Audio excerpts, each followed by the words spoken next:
Let's go to the Nigerian capital, Abuja. Kabir Adamu is the managing director of Beacon Consulting. It's a security risk management and intelligence consulting company for African Sahel countries.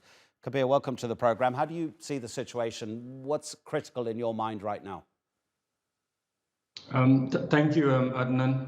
The circumstances that the average Nigerian is facing, and then of course the fate of democracy in the Sahel, I think those are for me the most critical things at the moment. Of course, we can talk about the future of the counter-terrorism strategy that is being pursued in the Sahel region, and the fact that groups such as Al-Qaeda and Islamic State and their affiliates have been making very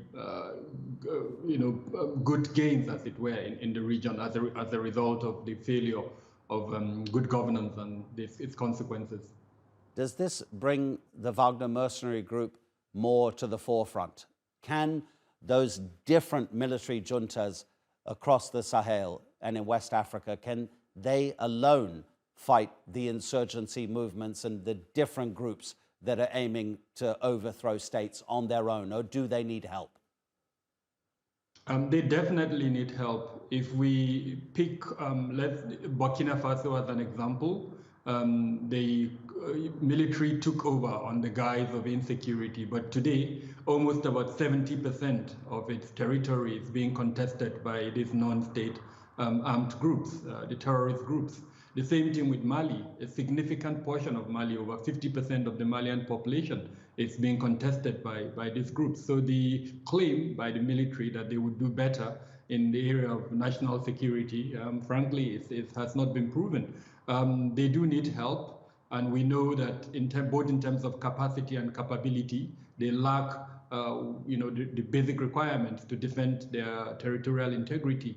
And it's only through regional support, through global support, especially with the counterterrorism effort, that they would be able to do that. No doubt, unfortunately, the post-colonial strategy by France has created this deep resentment by the citizens of these countries against France.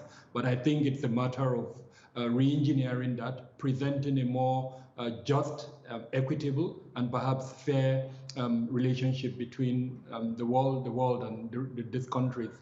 But clearly they do need help.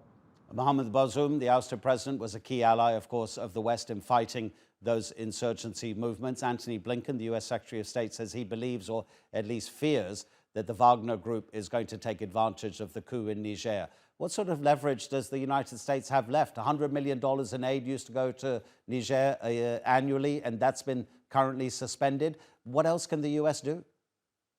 I mean, speaking strategically, I think the visit by the US under Secretary of State Nuland was more successful than the visit by ECOWAS. So it appears to me that the US still has leverage if they were able to achieve a meeting that ECOWAS, where Niger is a member of, and its envoys could not achieve that meeting, then yes, the US still has a leverage. And perhaps this is as a result of the understanding of the global power, the global strength that the US has, and the fact that the US still has a significant number of troops within Niger.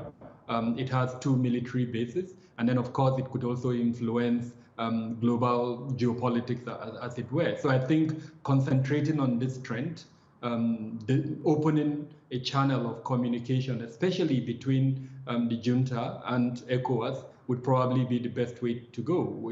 Of course, Niger cannot isolate itself. It has the option of moving towards Russia, or perhaps even towards China. But I think the consequences of that would bite Niger more than it would bite its other partners, including France and the US. Kabir Adamu, we always appreciate your analysis. Thank you so much once more.